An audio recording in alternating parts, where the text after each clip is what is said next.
I hereby call to order this meeting of the Strategic Housing Finance Corporation of Travis County. Today we are at 1033 La Posada Drive here in lovely and cool Suite 180. It is 2:04 p.m. by my watch.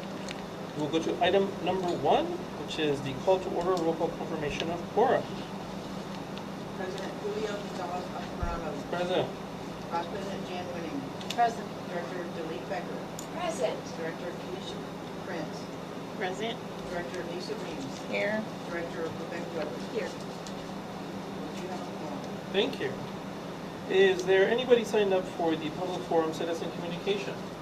Not that I'm aware of. Then we will move on to item number 3, which is our action agenda. We are contemplating 2 items for action.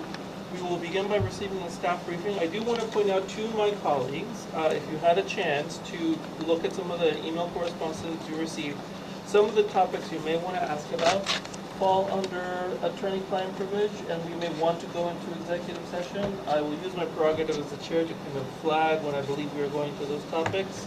Those of you with more experience in this arena may also want to remind me if we are going into that and I have not noticed. With that said, the staff has the floor. Thank you, President Altamirano. Diana Gray, Executive Director. First of all, I want to thank you all for being here on very short notice. Really appreciate it to take up a timely and important issue. I also want to thank staff for working to get the meeting ready, including Debbie and Kevin performing Herculean feats to get a temporary AC up and running when they got here this morning and found we didn't have any. I want to welcome Melissa Fisher, who is here with us with Rise Residential. Bill Fisher also has joined us virtually. In front of you, you have your board materials. You have the materials that were sent to you via email. There are some additional issues there. Items there. You have photos of the 2 sites that were taken by staff yesterday. You have the form of the resolutions and their attachments. And then finally, you just have a copy of last year's audit, which we received since our last meeting, and I wanted to get to you. So as we go through the presentation today, I will note that there have been a few adjustments to some of the numbers since we sent the package and a couple of corrections. I will try to note that where I see it or clarify when we have question and answer. And so let me go ahead and move in and also, of course, say that Bill and Melissa Fisher are here to answer questions once we finish the briefing. So the context of these requests is that we are seeking to induce additional bonds on 2 projects in order to allow for an application or applications to the bond review board before the end of this program year. Approving these resolutions at this stage does not obligate SHFC to ultimately issue the bonds. And as we'll discuss, we are recommending that approving the that we approve the initial inducements with the caveat that we do expect there will be some significant conditions to closing the transactions if the board moves forward today. So a bit of background, Austin Manor Apartments, which is one of the 2 properties. It is also often known as Manchester, but the legal name for our transaction is Austin Manor Apartments LP. 280-unit apartment project in Manor. All units are affordable at 60% AMI. SHFC's role in the transaction is as bond issuer, general partner, and general contractor of record. In 2020, this transaction closed with SHFC issuing $40 million in bonds. The original construction timeline was projected for a July 2022 completion date, but there have been extensive delays and as well as cost increases. So at the 2020 close of the transaction, the total development cost was estimated at around $63 million or $225,000 per unit. The updated sources and uses provided by RISE in the past few days indicate a total development cost of, at a revised $84 million, at right around $298,000 per unit. So this is a 32% increase in total costs in the 4.5 years since the transaction closed. Moving on to Austin Lakeway Apartments, which is sometimes referred to as Cardinal Hill Villas. This is a 180-unit apartment complex, also at 60% AMI. We have the same roles in the transaction as we do in Austin Manor. This one is a $30 million bond issue closed in July of 2019. This project originally contemplated a construction timeline that would end in July of 21, but has also experienced significant delays and cost increases. The original total development cost at $39 million or $217,000 per unit is now being offered by RISE Residential at $62,246,000, at almost $346,000 a unit.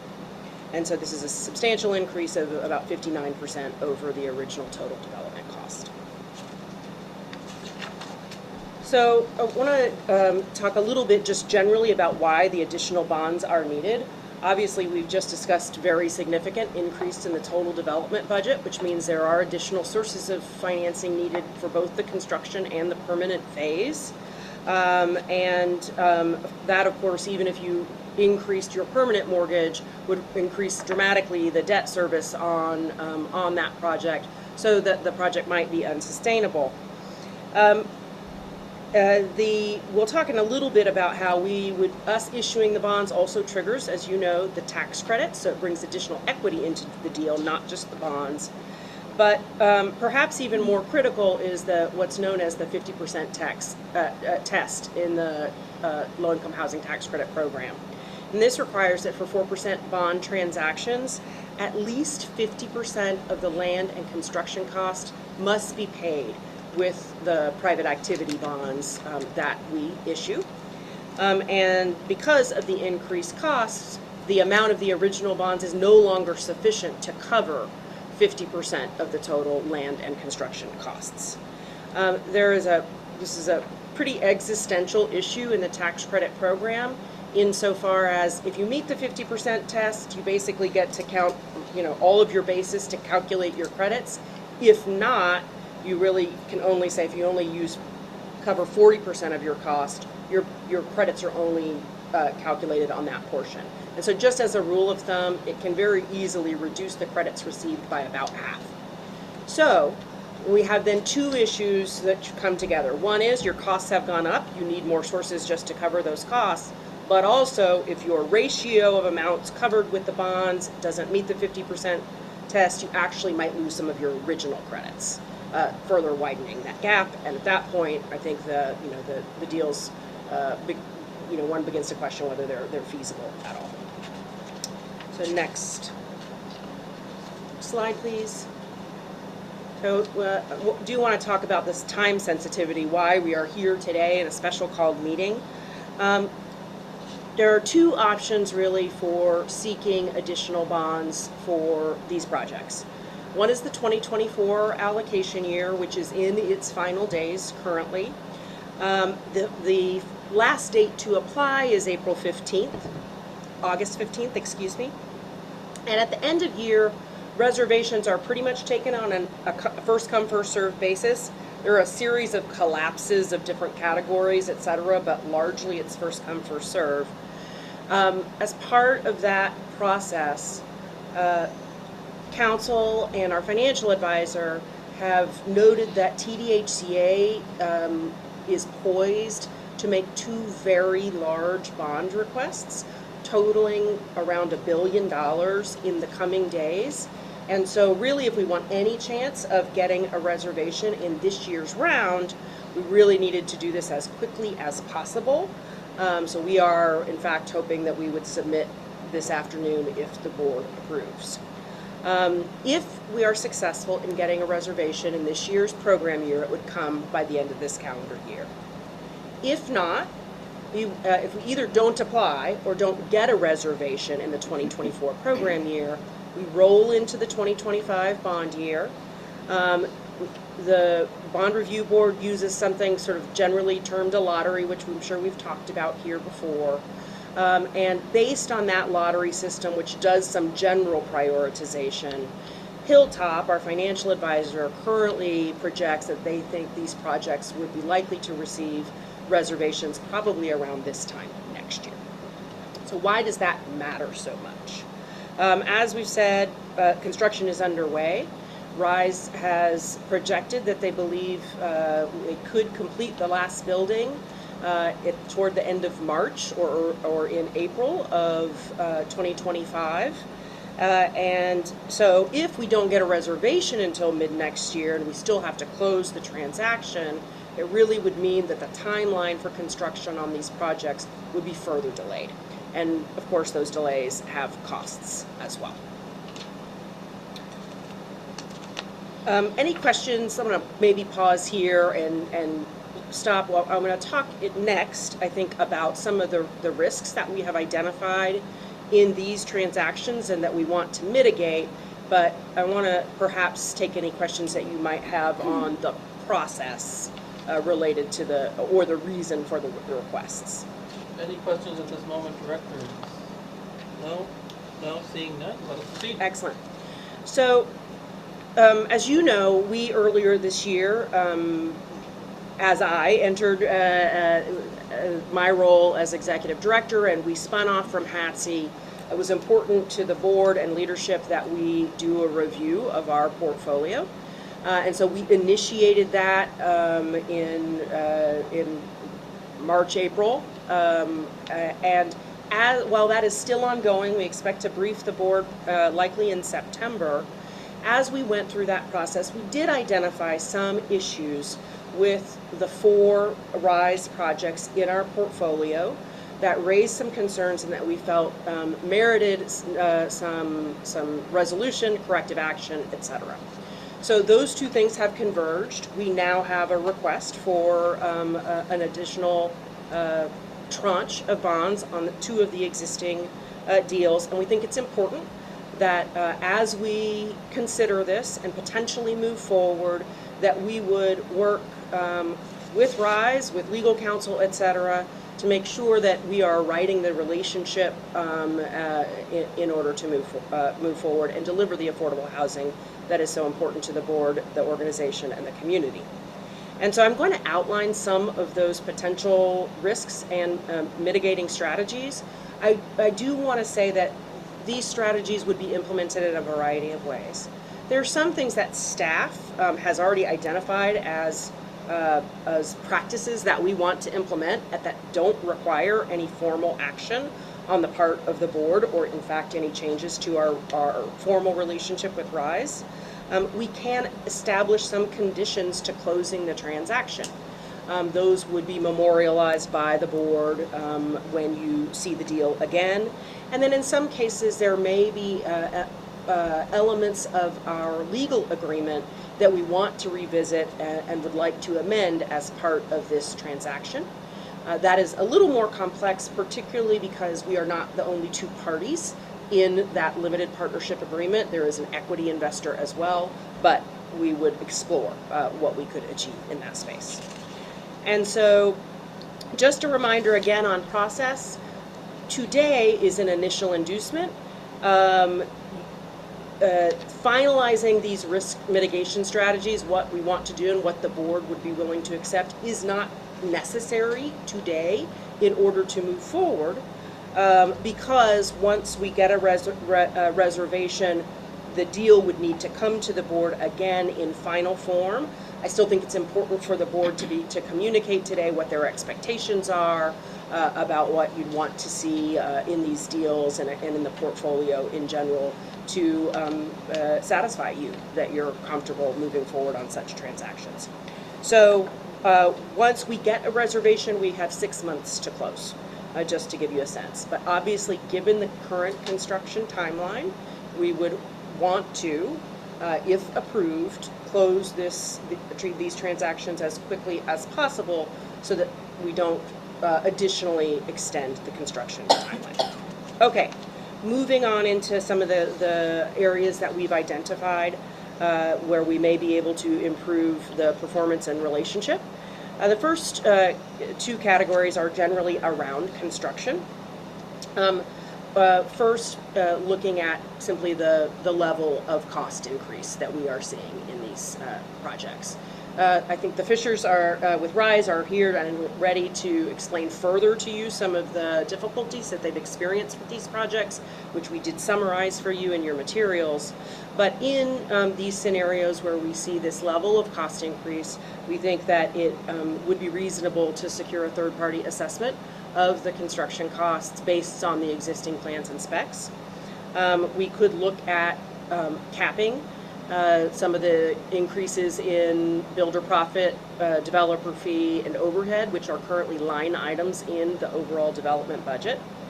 Right now, the new sources and uses does not have a hard cost contingency. Of course, what was there in the original budget was exhausted, but we still think we'd like to explore whether that's likely necessary given how much additional construction is needed. And then this is a related piece, which is that the increases in cost also increase the equity, which then increases the developer fee, right? The developer fee is split between RISE residential and strategic. And so that is really, that is essentially the profit, if you will, on the project.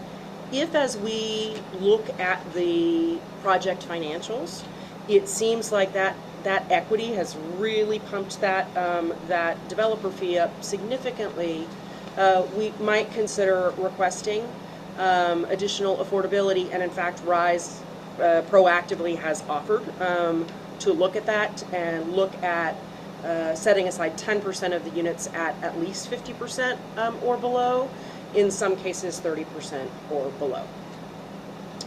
In addition to just the costs, of course, and certainly related to the cost increase is the delay.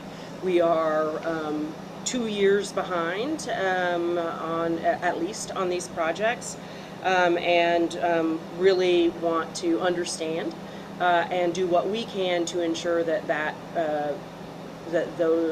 process is moving along.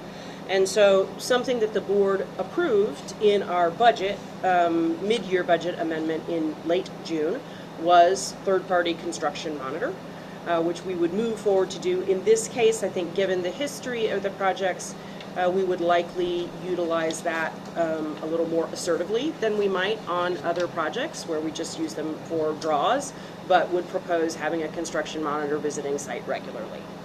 And that monitor would, among other things, be, of course, when there's a draw, be looking at the draw, but looking at the, to ensure the work is aligning with plans and specs. And in particular, looking at anything that might cause a compliance issue with the tax credit code and impact the final inspection by TDHCA. Because this is one of the areas of concern for the already completed projects, where we had a higher than average number of deficiencies cited in the final inspection by TDHCA. So moving along, the next category that we'd like to make sure is corrected and accounted for going forward so that we have robust guardrails, if you will, is around timely payment of fees. In the materials that were provided to you, we did detail the fees that SHFC received at close of these transactions, which were significant and as planned. However, since that time, effectively the annual bond issuer fees have not been paid for both projects. And this is, while we have not yet really done the forensic review of the other two existing projects, as we look at the financials, that same pattern seems to be occurring there. So I think we want to be, certainly, absolutely, all of those fees have to be brought current to close. I think that we want to make sure that any additional fees related to increased bond amounts, increased construction, etc., to SHFC are well represented in the sources and uses and pro forma going forward. And then I think we probably want to look at, should we be talking about having more of the fees paid at close rather than being paid on an annual basis. Finally, SHFC is the general partner. From a legal partnership standpoint, really running the partnership falls to the GP, but in this and the vast majority of projects like this, where housing finance corporations partner with developers, much of the day-to-day operation is delegated to the developer. And so I think we need to understand, and this is part of, I think, what's in the legal agreement, is if fees are not being paid, that we have levers in that agreement to ensure that they are, in fact, paid. And that may be us signing off on checks. It may be that we or another third party is managing the accounts. It may be that we also are selecting the auditor or fee accountant. We hope that is not necessary, and what we're aiming for is a relationship that is normalized as we expect, but I think given the history, that is something that we would want to consider. Finally, while these properties are not complete, our initial portfolio review did identify that 2 of 3 projects that SHFC has done with RISE previously are scoring below the average for our portfolio on their physical inspection. And so just to give you a sense, our average score across our portfolio is a 92. Our third-party consultant tells us that is right on track with TDHCA's average in its portfolio. One of our partnership projects is actually, I think, scores a 91 or so, but 2 of them, including one that is not a partnership project but on which we did issue bonds, are scoring 81 and 83. This is particularly important because there is a change in the inspection standard happening at the national level right now. It is broadly considered to be harder to score well, and so we want to make sure that our projects are scoring well, and of course that as an indicator of the quality of housing that is being offered to our tenants. So that is a future, and this is really probably more portfolio wide, but one of the things we have talked about, because the if I'm not mistaken, the THCA inspections happen every 2 years. Is that accurate? That on off years, we may want to sponsor or have our partnership sponsor a pre-inspection so that we're getting that feedback and we're not waiting till the every 2-year inspection of TDHCA to make any improvements or repairs. Finally, I think in this realm, this is one of the areas where the delegation of authority is important. We hope that RISE, who is also the property manager in this project, that the relationship proceeds well and everyone is happy with the way the projects are performing. I think we, in general, on our partnerships need to look at our ability, if there are issues, to select an alternate property manager. And so that is one of the things that we would be looking at as we move forward. Finally, concerns around legal exposure. Because SHFC is the owner of record on all of our partnership deals, even though in most of our partnership agreements we're indemnified, in other words, it's most of the legal responsibility sits with other partners, we still can be party to litigation, simply because people look up who owns the property and sue that entity. And so as we have reviewed the litigation that is underway, that we're aware of at this time, where SHFC is named, again, on balance, the RISE properties are overrepresented compared to our other developers. A subset of that are the mechanics liens that Director Wenig has noted on the forum today. And so while those are generally fairly easily taken care of, that there are a significant number is a concern. we'll say that normally when a bank approves a draw, they require what's called a down date endorsement of the title insurance. In other words, they're scanning to see whether any liens have been filed and require releases before the draw is paid. So we have not yet entered into conversation with IBC on this front, but at the staff level, we are happy to implement that if needed. Bill and Melissa may have additional feedback about that will give you some insight into why we might be seeing an unusually high number of mechanics liens, but that is something that, again, that is, I think, something we could execute at the staff level. So that concludes my briefing. I will stop, happy to take any questions, and of course the developers are here as well. Any questions?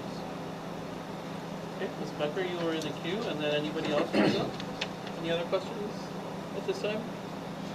Or if you want to go? Discussion. So you'll wait for discussion. All right, Director Becker, you have the floor for questions. I don't know if anybody got to the message board for the last couple hours. We have a construction schedule and documents that we can see, identify where we got delayed by 4 years? Yes, we do. Not with us, but because when this was posted, I was driving, but I did take a look when I got here, and that's all documented, and we can definitely show you the the timeline of here's a red tag, stop work, and then what it took to get back online, and it's all documented. Do you have just an overview? You got your site, when you got your site plan approved, then whenever you were required to get the amendment, we'll talk about Maynard, because of fire, they needed an extra lane. A third egress. Okay. Point of egress. So plans were approved. What year? For Maynard, I'd have to look. I don't want to misquote, but Prior to the closing. we get Prior started. to the closing. Fully permitted. Prior to closing. Fully permitted. Months later, right? The city, or that was TXDOT. TXDOT comes in and says, "We've decided you need a third exit. Two are not enough." And so that shuts you down because now you have to come up with new plans, engineering, architecture. It affects everything, right? So it takes a while. Getting your design team together, it takes a while. So that took several months to get all of that finalized to a point that we would all be happy with the design for our residents and whatnot. And then it goes to TXDOT. And then I think it had to also go to the county. It has to see everyone, right? And then once everyone's happy with it, then we could proceed. But that was, all in all, it was a year. Honestly, it was a year delay. So then your amendment was approved, so that's summer of 2021, and you started construction. I couldn't say offhand month to month, but I can definitely send you the timeline just so you all have it and you can see it. I think a timeline would be Sure. critical for me to review. Absolutely. Please. Mm-hmm. What other questions? Should we go over the questions that are in? Yeah, I'd love to. We could kind of go through that. But Maynard, TXDOT was the biggest hurdle that we had for Maynard. Obviously, there's increases in costs and interest and all these things that led to where we are today. And then just as an overview, right? And then do we want to also just touch on Lakeway in general? Yes. Lakeway has been my own special nightmare, dealing with, being outside of Austin. We thought it would be fairly easy just to work with the county, and fewer players, but it actually became a party between the county and the city and the water district. WCID completely asked for a complete redesign of our, sewer water plans. And we ultimately had to run utilities 2 miles up the road. So now what we have is a development that has now brought utilities to several neighborhoods in the city of Lakeway. And unfortunately, as a developer, you're held hostage. They gave us several stop work orders. so that they could tell us what they'd like to see. Post-plan approval. Again, these two projects have the same issue with cities and districts coming in after you're approved, after you're permitted, city counts, everybody signed off on it.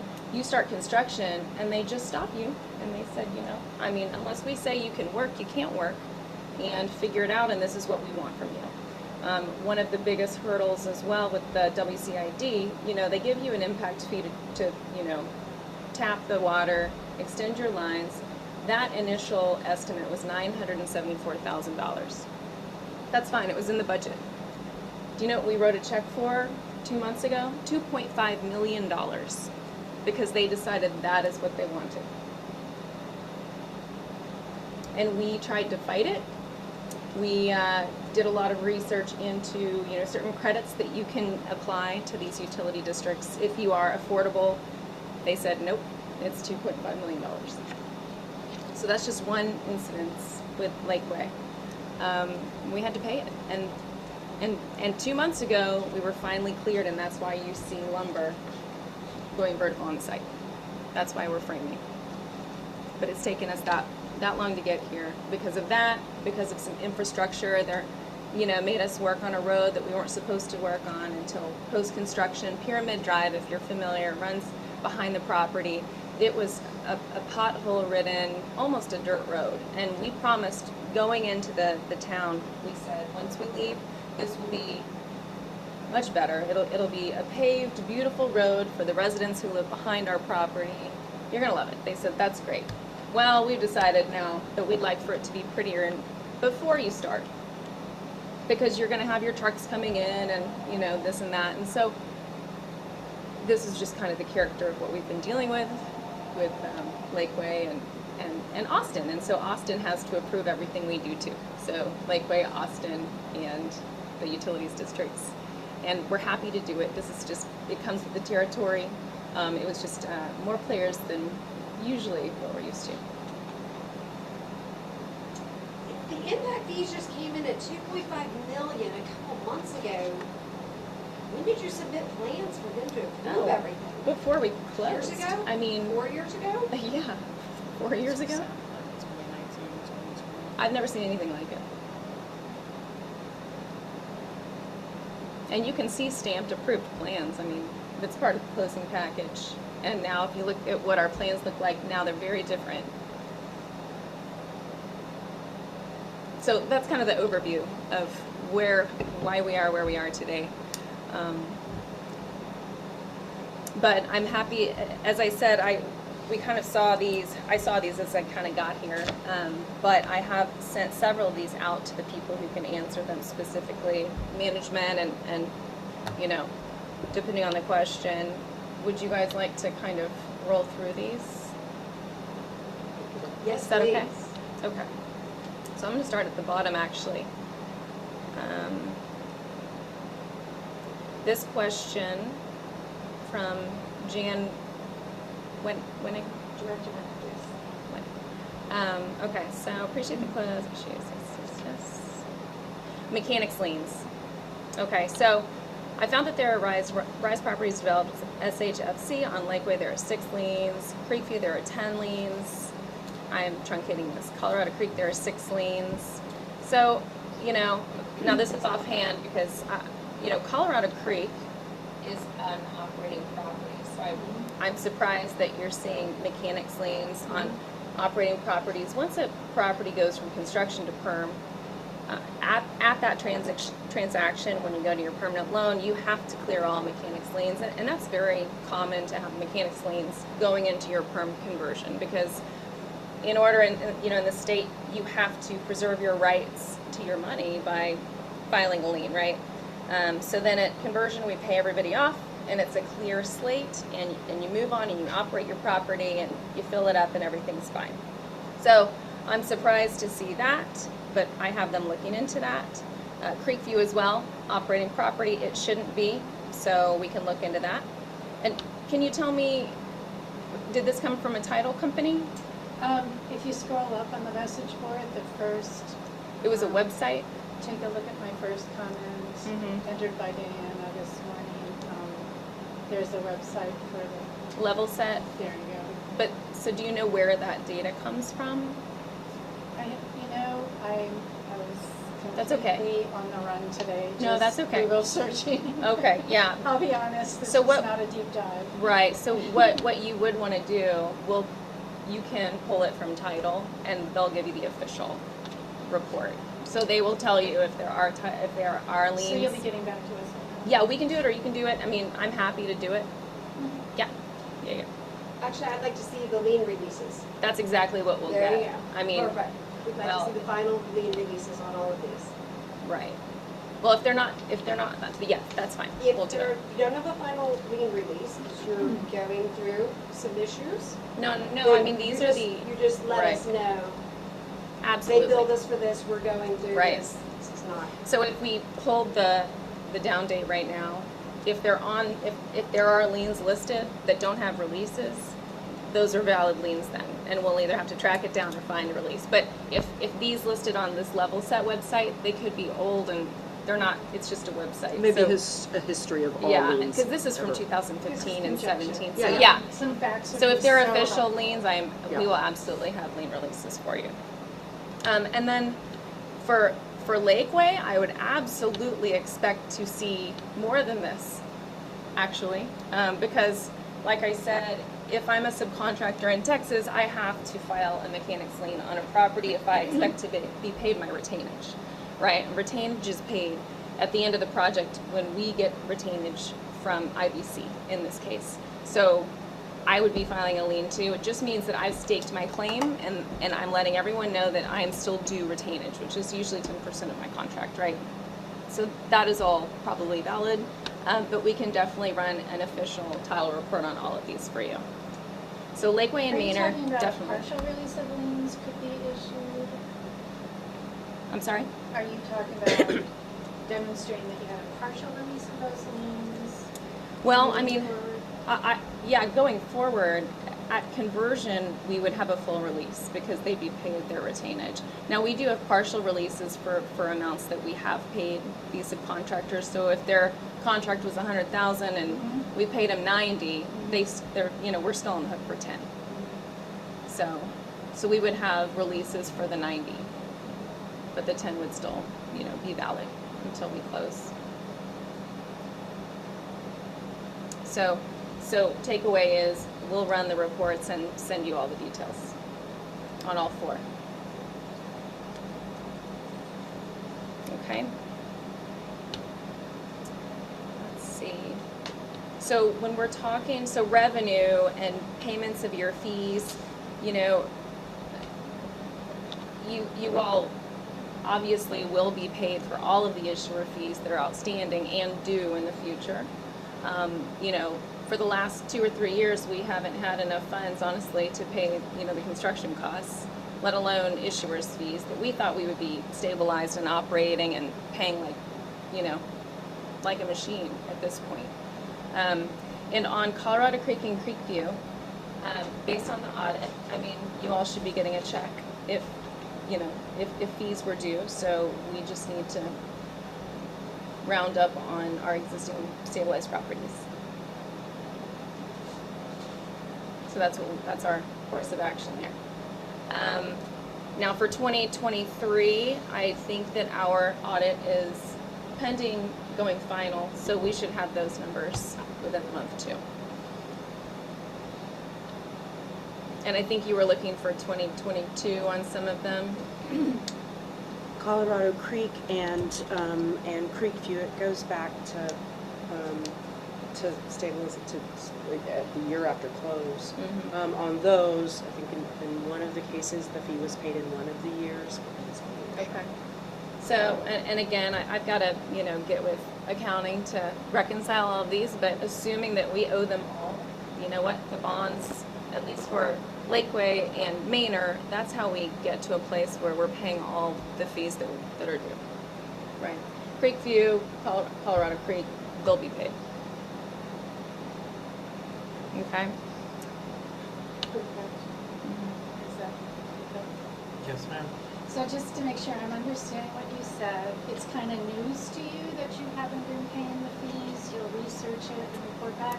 But I'm wondering, what's the communication standard to tell us that you're running in arrears and unable to pay, especially noticing today that you're not aware of it? Well, for the operating properties, we should be paying it. So, Should is understood Right. universally.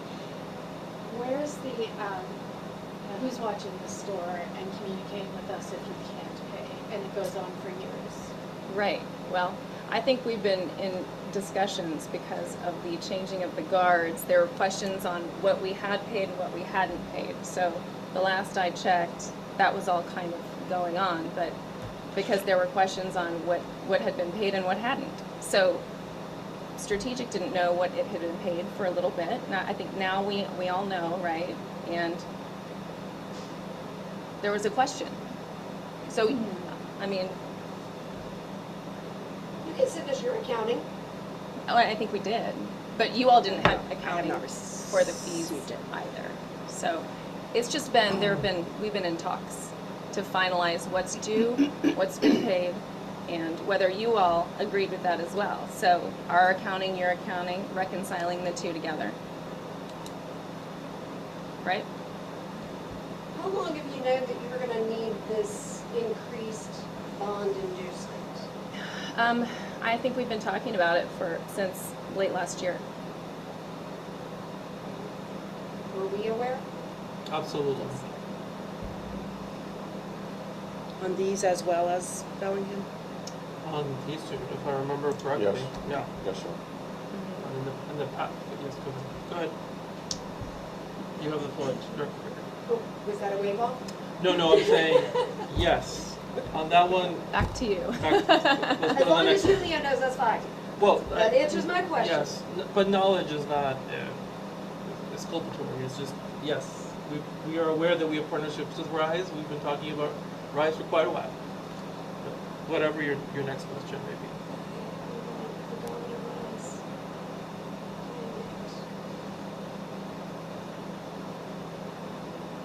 How we were going to continue the communication and Or if you could Aware. go on the message board just to exhaust all of the Director Becker's questions on the message board, you were doing that, and I think that'd be helpful. yes, but her last question was, how are we going to stay on the same page, right? So ultimately, now that we're all on the same page on what is owed, I think we're at a great jumping point to move forward, keep the ball rolling, keep payments coming in on time. And just point of order to take the floor from you. This is being represented that we're on the same page about payments or not payments. And my understanding is there is no same page at the Yeah, we're moment. still, that's my A page is to be drafted. Correct. comment is Yes. we're still working through it. So let me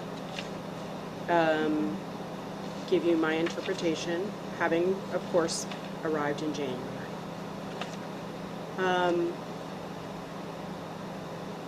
We, as I've said, as part of our portfolio review and looking at revenue, noticed multiple years of zero payments on 4 projects, on the 4 partnership projects. I think 1 or 2, maybe 1 annual payment amongst the 4 projects after close. 2 of those are operating, 2 of those are under construction. And so part of the first piece was because the previous accounting system operated by our partner organization was not recording the payable to us annually, was for us to review the partnership agreements, right, to make sure we understood well what should be paid every year, and then compare that to what has been paid. We believe we have completed that now on these 2 projects. There are one outstanding question, which will simply relates to whether a transfer made by Rise was properly reported to the right project. For the other 2 projects, the piece that still remains is what should have been paid. What is not in question is whether any additional payments were made after close, with the exception of, I think, 1 or 2 annual bond issuer fees. So it may require also looking at those annual financials to understand, has any developer fee been paid on those projects? Because strategic is supposed to share in the developer fee at 35%. Right. And given that they are complete, it would stand to reason that some developer fee may have been paid. It normally would have been. So I don't know that we are on the same page. I think we are prepared likely next week to send invoices on these 2 projects. The other 2 will be pending, but I think there will also be balances there.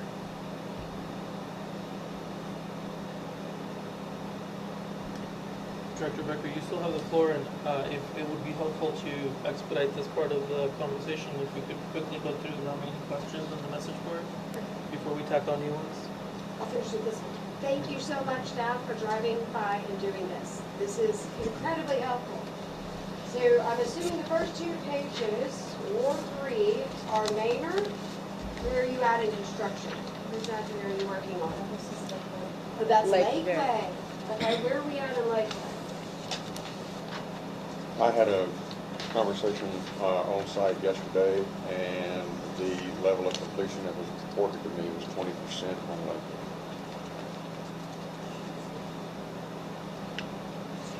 20? 1. Who said that? I didn't have his business card. But was he with us? Yes. Whose site, was he, looked like a superintendent?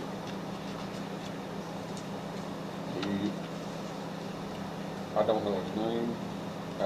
He came out and asked me who I was doing out there. I assume he's got some issue with the property.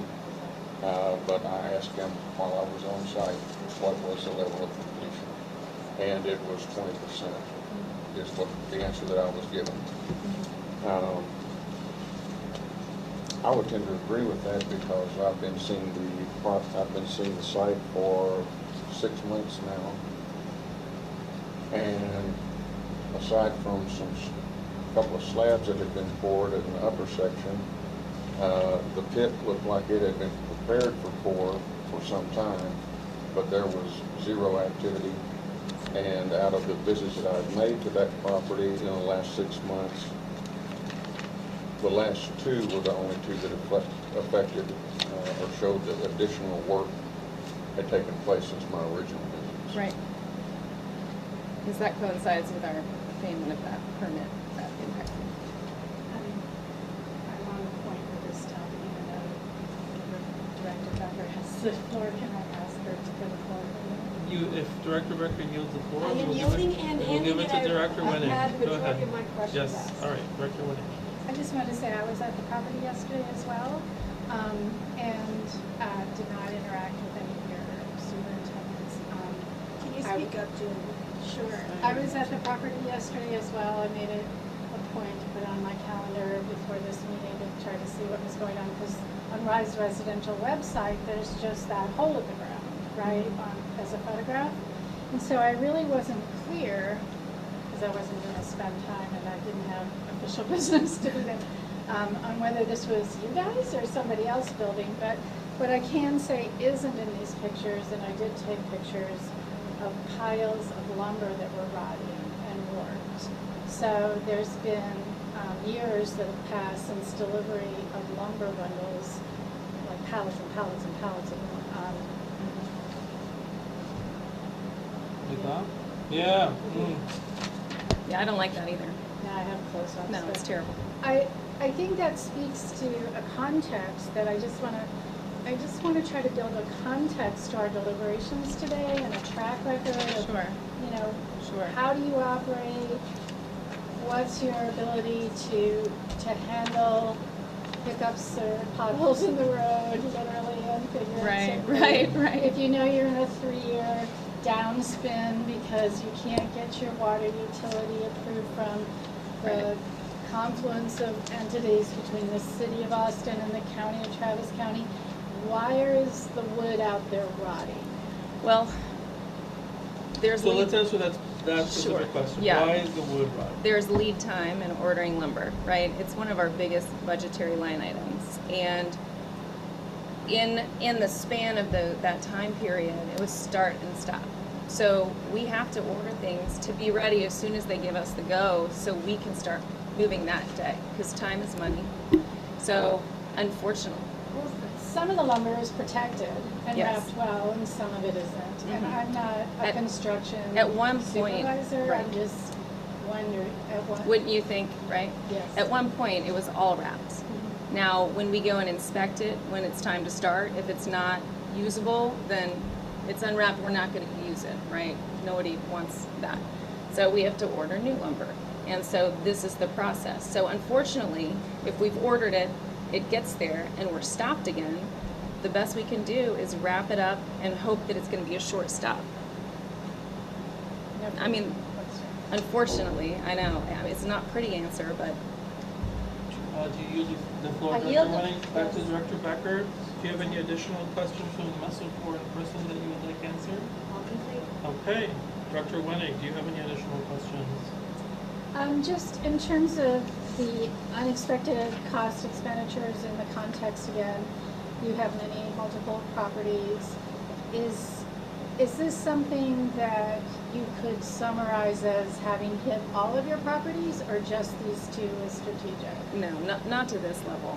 You know, there's always, that's why you have contingency, right? Right. There are always unexpecteds. There are things that you can't plan for, but you do have budget cushion for those things. I've never seen it at this scale on two properties at the same time. Okay. Now, part of that is also, you know, COVID hit both of these properties. It was 19 and 20, right? So we closed Manor in 20, I believe. January 20. Right, so, you know, it was just the perfect storm in some ways, but no, we never see this. And we've Okay. built 10,000 units, you know. Right. I've been in this in 18 years and I've never seen anything like it. And unfortunately, two extraordinary circumstances coinciding at the same time in the same area with the same partner. Yeah, I identify, yeah, I share with you an understanding that there are unique circumstances. Some kind of lesson learned here? Don't work in Lakeway is one, unfortunately. And we are the only player out there, the only affordable player, and that's why. Unfortunately, you know, we went out first. They wanted us out there. You know, we had hundreds of people at the groundbreaking, restaurant owners, hospitality industries, all of the employers of the, you know, the people who work in Lakeway but do not live in Lakeway. They work in Lakeway and they live 45 minutes away. And this was the answer to that problem, you know, and it still will be, hopefully, but we will be full because there is nowhere else for these wonderful people to live. Lessons learned on Manor? You know, Manor is going to be a great project, but again, I think it was just bad timing, unfortunately. And track record again, have you previously ever come to strategic in this incarnation or when you were under the Housing Authority of Travis County requesting inducements? Additional inducements? Yes. I don't think we had a supplemental inducement on Colorado Creek or Creekview. Request for, Yeah, I don't think so. Yeah. so you don't recall coming? For a supplemental bond inducement, I don't think we needed that on Colorado Creek or Creekview. I could be wrong, but offhand, I don't think I've dealt with this before. If I can, Melissa, let me jump in here, board members, if you don't mind. Is that Go okay? ahead, Mr. Fisher, just to. Yes, please. Okay, the response was, it Rise is a 22-year-old woman-owned business. That she's probably the largest woman-owned affordable housing developer in the country. Her team's built 10,000 lien-free units. She's delivered, with your all's bond inducement, nearly 900 affordable housing units in Austin and Travis County with strategic here, including Creekview, Colorado Creek, and Bellingham. You know, we worked closely with the boards through the COVID. We did what the prior boards wanted us to do, particularly related to going out west and delivering affordable housing out west of Mopac, which really no one was doing. And so that was what gave rise to Lakeway. And, Lakeway has triple overlapping jurisdictions out there. But Rise has a 22-year-old track record of performance on the construction side. They've delivered every project lien-free. They've delivered the 3 prior ones lien-free as well. As far as the need for supplemental inducements, I think your advisors can tell you that this is the norm really for any of the COVID periods. In fact, the Texas Bond Review Board and state legislature created a special set aside in the bond allocation program of zero provision for projects that were not going to meet the 50% test because of COVID era delays and cost increases, which are well documented. So, we're not unusually situated in relationship to the need for a supplemental bond allocation to meet the 50% test. And I think that's clear in both the TDHCA and the Texas Bond Review Board record. Many projects required it. In addition, the Internal Revenue Service issued a rule in October of 2023 that knowing that the supplemental bond allocations were going to be required and Congress had adopted a different percentage application for the housing tax credits, the supplemental bond inducements were not only designed to meet the 50% test, but to provide additional equity into the transactions. Previously the rate under which the tax credits were calculated floated. And for many of these projects, when they were first underwritten, the floating rate was about 3.25, which was 32.5% of the cost would qualify for credits. Congress at the end of 22 established a 4% floor, which is 40% of the cost would then be eligible for housing tax credits. So they combined this provision of knowing we needed supplemental bond inducements to meet the critical IRS threshold test, but to also trigger supplemental equity into the transaction by vesting the project with 4% floors. And so Rise is really not a lot different than developers all over the country. The national press has documented the average construction cost increase on a LIHTC project nationally is between 35 and 40% as a result of the COVID era impact. Some of this budget, the overall development cost budget increase, is really directly related to the increased interest expense associated with the extended timelines brought on by COVID. So these projects closed literally on the doorstep of the pandemic.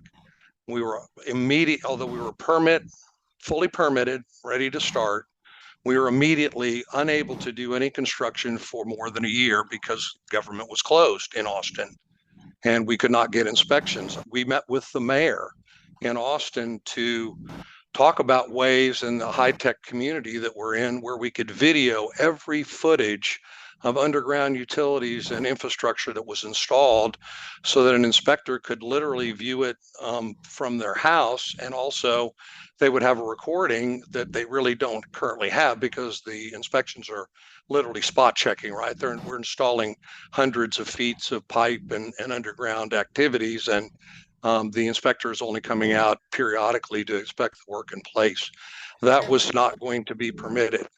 So, and then as soon as the pandemic was over, we faced some of the issues we've raised about changes in the permitted and design plans, which by the way is prohibited by state law, but it doesn't matter. We can't fight City Hall in the middle of construction.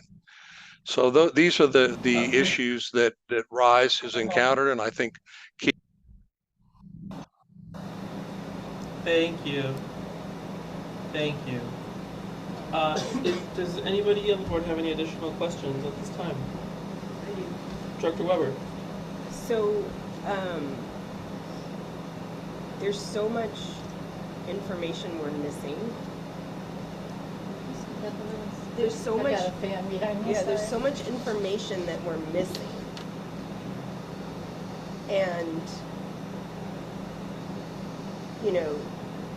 also it seems like we have like grossly inaccurate information. So for instance, we have a memo from 2 days ago that says that a project is 70% complete, but we're being told today that it's 20% complete.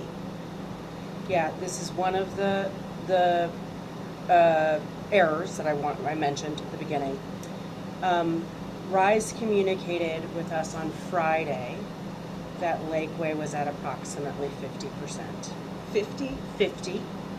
Staff's eyeballed estimation yesterday and communication on site was somewhere around 20.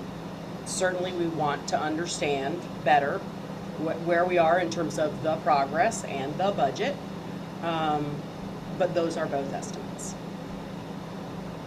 So, can I assume that because you have called this meeting and presented us with these resolutions, that staff is recommending that we do this? Correct. Because And let me go back to the sort of the intro.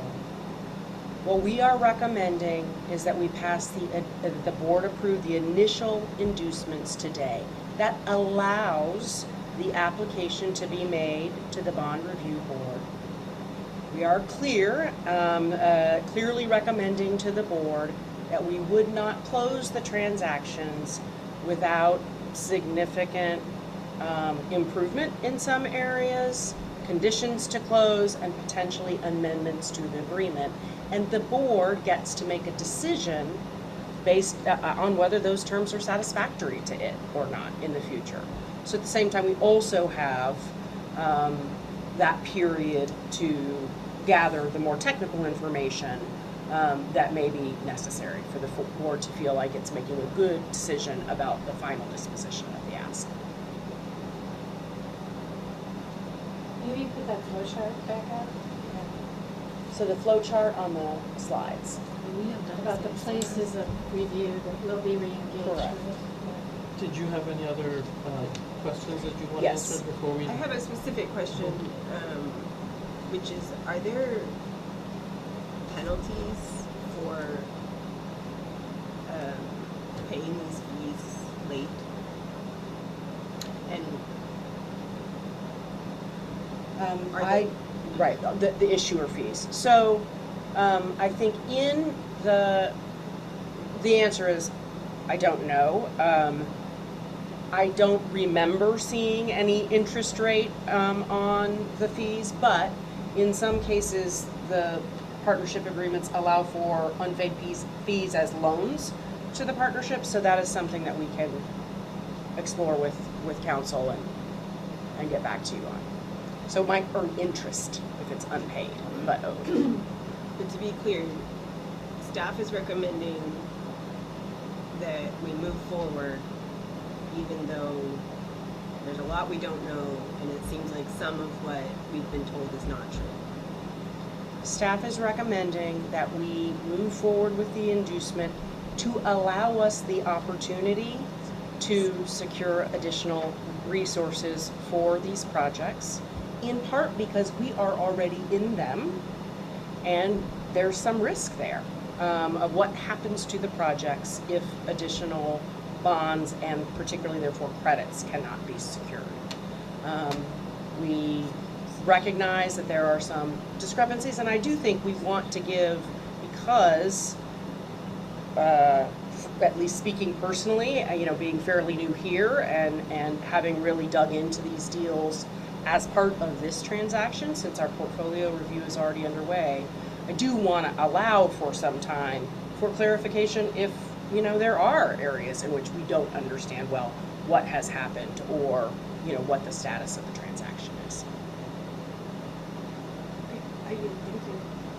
Any other questions from directors? I have one. Yes. This process Director have been, Racines. sorry. Go ahead. Could this process have been started maybe 6 months ago, or could we have gotten a little heads up a little earlier before we just, or is that just? Sure. So let me, I'm sure some of this has to do with Because transition. we knew for a year, right? We known about this, right? So let me speak from my vantage point, and then I'll hand it over to you. We'll call it pre-Diana and Diana, okay? Pre-Diana, we obviously knew that we were in a partnership with Rise. We had a sense of what our current assets that are renting to people were at, and emerging needs, given that development was not complete for new ones.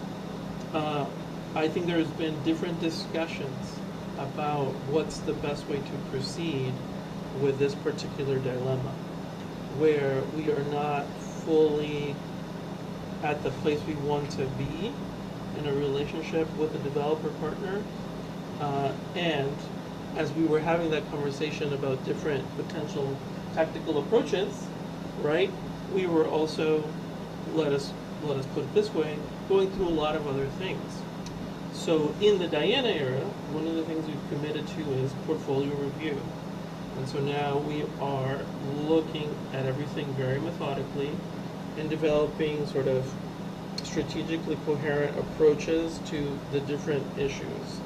And so just because of time, opportunistic look at what's going to happen at the bond review board, knowledge in the enterprise catching up with the reality of what our deals are at, the clock ticking, we've come to this moment where staff is recommending a specific approach. That's the Julio answer, because part of your question is really about, well, why haven't we brought it up before, or why you haven't, say, me elevated it? Part of it is because we weren't, as an enterprise, in a position where we could make a coherent, enduring decision. Now, we are in a place where I think we can do that. So now I'm going to hand off the answer to Ms. Green. Sure. So my recollection is that I became aware of the need, I think, in late April. And we had a meeting with Mr. Fisher towards, I think, mid to late May. At that time, as I understood it, we were talking about, we knew there was we understood there to be a desire and a need for supplemental bond issue. Initially, we wanted to apply either for, be nice to apply this year and see if we can get it this year or next year. Because of some of the unresolved issues in the partnership, because obviously we are building staff capacity, but it is still rather limited at present, and we have a lot of transactions happening. Our initial response after looking at it was, we don't think we can get this before the board before the August 15th deadline. It looks to us like this needs to go into the 2025 year. And so I'll take responsibility. That was my response. We wanted to have a better picture for the board and more things resolved. Rise's feedback and the input of council and our financial advisor, when taking into account the timeline of construction, when it might be complete, that TDHCA was coming in, when they thought we might get a reservation. The other piece is, Mr. Fisher spoke to this priority zero that you would get first. So initially we thought these deals might get first priority in a 2025 bond year, which means it was a matter of maybe weeks of difference, right, of when you would get the reservation. Because they are too old to qualify for that, suddenly the difference between let's apply this year and really try to get it, or we may be facing a much longer wait, was what generated the urgency around the decision.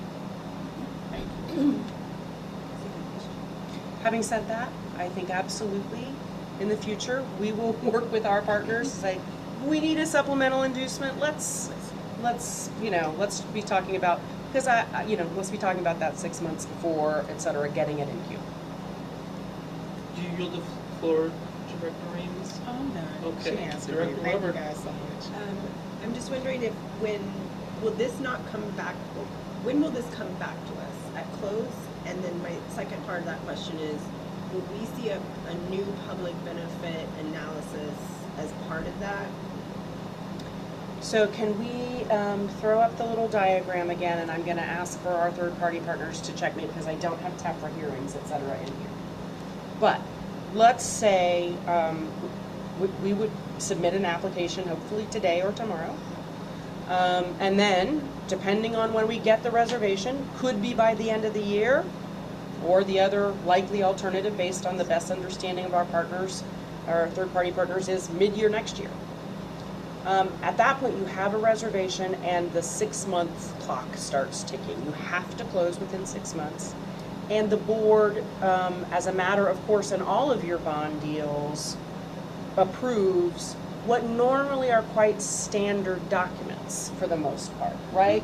So I think the difference here is that we would need to be working with council and with RISE to clearly say, hey, it's not a new transaction. It's you know, we're closing another transaction into the partnership and satisfying the board that, you know, either we have cleaned up some issues in the interim and or we have conditions to close, or we've agreed to language in the documents. Because we don't think we want to wait until that time when we have that clock ticking to come to the board. What I would propose is that we should be working closely with real estate committee, talking through kind of where we think we are on a variety of conditions, and or if the full board desires a briefing well before we get to sort of it's time to finalize, you know, or authorize final docs, we're happy to do that as well. And the public benefit. Thank you. So, public benefit, so have you historically done a public benefit? Not for bond. Okay, for LIHTC deals. Right. Because the LIHTC deals, they're all 100%, 60%, and it's not just our tax exemption that is the benefit in it, it's the equity. So those deals are fairly standard. There's, you know, broad affordability in them. So not only have we not done the public benefit analysis, it's a little messy because it's not just one kind of benefit that's in the deal, right? There's tax credit that's coming in, there's the tax exemption, there's, you know, our sales tax, there's the reduced rate on the bonds. So if you would like to challenge staff to figure out such an analysis, we can, but we would not be revisiting something that has already been done. If I could add on to that.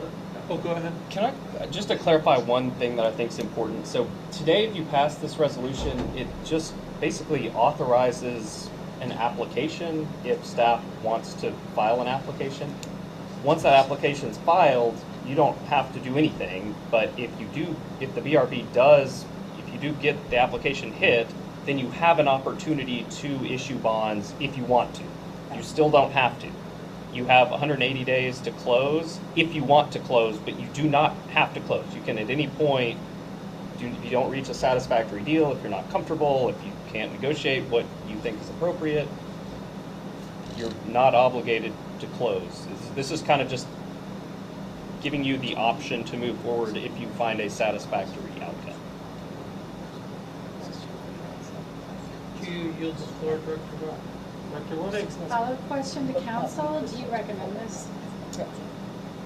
So this inducement resolution, to me, and I've spent hours and hours and hours on these. I think this is kind of a nothing to lose in the sense that it just kind of keeps an option open in a bad situation, that it gives you kind of one more potential outcome. If you don't pass it, it closes that door, and we might look up in 3 months and say, darn, I really wish we had maybe left this door cracked open a little bit. Thank you. Any other questions before we move to deliberations? No more questions? All right. So why don't we take these in order? As soon as I can find my agenda. That's not the agenda. Here it is. Voila. So, is there a motion to adopt resolution SHFC 2024-44? I so move. The motion is made by Director Wenning. Is there a second? Seconded by Director Reams. Discussion. Would anybody like the floor for discussion? The only thing I will say is, in my vote, I want it on record, On record, okay. that if they get the reservation and we move forward to the next vote, it will be dependent on us getting all of the information. financials, schedule of values, construction budgets. We want to see it all, every single board member gets a copy. Yes. We will thoroughly review it. I fully concur with that request. Does anybody else want the floor for deliberations? Director Wenning, assuming it is yielded by Director Becker? Yes, Okay. First off, I want to thank our staff for such a rigorous review and analysis. It really helps to bring that to the board in these situations, which are not comfortable situations, or not what we'd hoped to find. But we knew when we did the portfolio review, even the initial very perfunctory one, and there's going to be a deeper one, guys, that some things were not done particularly well. And there may not have been people watching the store, and we may not have collected all that was due, and we may not have had the properties advancing on a timetable that we falsely assumed was being held to. So I first want to recognize that. I also want to say that for me, what we ended with, the last points we discussed, would be the first things I want to hear next, which are, how's it going crafting a better arrangement? What are the conditions you want to put in place? What's going on with these leagues? Let's start by some cleanup work. And if we could lead with that on our next discussion, and that may well be in real estate committee, and if this board wants to ask for the real estate committee to make a summary report at some point, we'd be happy to do so. But that's where I want to start when I hear this again, is where are we moving to tighten up things and to clean up things? Because we have to turn this around. There's probably other properties we have to turn around. And we are now just getting to the place where we have the staffing and the muscles and the acuity as a board to do that. So let's do it in the right way. Anybody else want to take the floor for deliberation?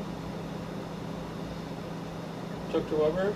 Yeah, I'll just say thank you everyone for all your hard work, and I would, really appreciate the real estate committee, and will be guided by its members, of which I think I've heard from two. But I would love to hear from the third. Oh, there's only two? Okay. Certainly. If there's no additional comments that folks want to make, well, I do want to make a few comments. And first, I want to say thank you to the staff and our team, because this is a thorny situation, and we are trying to untangle it. I also take personal responsibility for I could have insisted on raising this earlier, to your point, Director Reams, but it really seemed we would not be able to follow through in a way that was going to be satisfactory. And we are in our quest to become the best housing finance corporation in Texas. We are building enterprise knowledge, and we have sort of settled here on a direction based on learning how we want to do this. So I want to say thank you, because this could have been mishandled in so many ways. Two, to the directors, as you know, at least during my tenure, have really tried to very rarely ask you to come to special meetings. I believe this may be the second time we do it. And the reason for it is because there's, in my view, a lot of units and a lot of money in the line, but perhaps more importantly, and I very much hope this is the outcome, the seeds of transforming our relationship with a legacy partner. And I think that the sort of bulk of my remaining remarks I do want to direct at the Fisher family. It's a new day at SHFC. We are doing things differently, and we have different aspirations. This is good news and bad news. The bad news is, as you can see, our rigor and aim for strategic coherence and long-term thinking is higher. It is not simply about fees. we are trying to create wonderful, high-quality communities that are affordable. These are public assets. You may view them as your projects. I view them as the taxpayers' projects. Absolutely. And so we want to do a good job for the taxpayers. And they are not just projects, they are homes. So they have to be of a quality that the people we care about in our life would want to live in. I have had many kinds of homes. They have not all been like my current home, and they have not all been like homes that necessarily I would want everyone to live in, but it gives me a sense of home really matters. So the bad news is we are rigorous. The good news is that we are zealots about our mission. And this is, I think, what I really hope you see in this vote. This is a good faith effort at reshaping our relationship. I appreciate the vignettes you provided about your cost explosion. Those of us that work in different domains or directly in real estate are obviously aware that, you know, lumber cost a lot for a long time. It's hard to find labor. COVID impacted construction, etc. But these are significant cost increases. That is a trade-off of public dollars for public units, for public quality. So our expectation in this vote is that you will use this capital infusion to deliver the units on time at a quality that makes sense. And because of our new rigor, our staff knows, and our staff has really gone to bat for you all because there is significant hesitation about the partnership. Our staff knows that our relationship has to change. If our relationship does not change, by the time it is our opportunity to vote on closing, we may do something irrational. And so if you're saying Lakeway made this problem, right, we have quite a few months to talk to Lakeway about what happens if our relationship doesn't change and how it becomes their full problem. Because this body has just worked very hard for a couple of years at a cost of, I would say, significant personal trauma to several of us, right? To remove the stench of mediocrity. And we are not going to fall into it again because you all did not appropriately manage your GC once we decided we were going to give you more money. Finally, to our staff, you know that the real estate committee has significant reservations and concerns and wants a change in the relationship. You hear that the rest of the directors also want to change in the relationship. So I hope everybody involved knows that we are happy to do this today because we want to buy some time and buy a call option on a good project, but we're not buying the stock today. Mm-hmm. You've got some time to convince us we need to buy the stock. The staff has gone to bat for you and put credibility on the line. We are putting credibility on the line that we have earned in a very difficult way to get to where we're at. I hope that you are hearing that if we do not see progress, we're going to go from doing things in good faith in the easy way to going into a place that you may find irrational, not constructive, strange, self-destructive, but it will be to trigger the mission outcome that we care about, which is quality units on time at a reasonable cost. So I'm very happy that you are here in person with your Valentinos and that you are hearing what we are saying. Because if there is not change, I want you to know and expect that this body is not going to support you. With that said, I do hope that we will all support these two motions for action, and I hope that we will all keep tabs on this change in the relationship we have with Rise and the Fishers, regardless of what happens, you know, in terms of different board tenures and how long it takes. It is now part of the tending to the garden that we've signed up for when we originally came on here to fix Rosemont. This is the next thing we need to make sure is tended to in Alberta. That concludes my remarks. If everybody is ready for a voice vote, now would be the appropriate time. All those in favor say aye. Aye. Opposed? Is there a motion to move SHFC 2024-45? I so moved. Director Wenig, seconded by Director Reams. We will do a voice vote. All those in favor say aye. Aye. Opposed? Abstentions?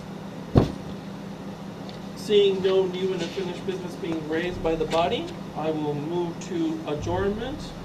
Is there a motion to adjourn? Director Becker, seconded by Director Prince. All those in favor say aye. Aye. The meeting is adjourned.